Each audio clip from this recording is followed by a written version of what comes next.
বহুদিন ধরেই ঘরের চৌকাঠে একটা আলপনা আঁকার ইচ্ছে ছিল।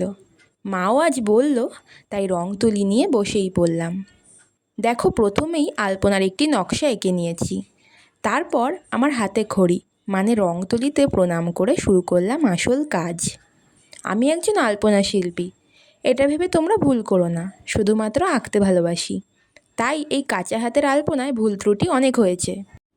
প্রথম প্রথম হয়তো আলপনাটা দেখতে অতটাও ভালো লাগছে না, কিন্তু তোমরা শেষ পর্যন্ত দেখো, আশা করছি তোমাদের ভালো লাগবে। আমি এখানে সাদা এবং লাল রং দিয়ে আলপনাটি করব। এখন কেউ কেউ এসে বলবে, এর থেকে তো আমি অনেক ভালো আঁকতে পারি। হ্যাঁ হ্যাঁ, মানছি আমি পারদর্শী নই। আর ভিডিওটা তোমরা যত তাড়াতাড়ি দেখছো ততটাই তাড়াতাড়ি আমিও রং করছি এটা ভেবো না গাইস, কারণ এই আলপনাটা করতে আমার পুরো 2 ঘন্টা সময় লেগেছে। আর আমি এখানে ফ্যাব্রিক রং ব্যবহার করেছি। তারপর সাদা রং শুকিয়ে যাবার পর আমি লাল রং দিয়ে আলপনাটাকে সম্পূর্ণ করলাম। সাদার সাথে লাল রং মিশলে কি অপূর্ব লাগে না? তোমাদের কি মনে হয় এখানে লালের পরিবর্তে অন্য কী রং দিলে বেশি ভালো লাগবে সেটা জানিও।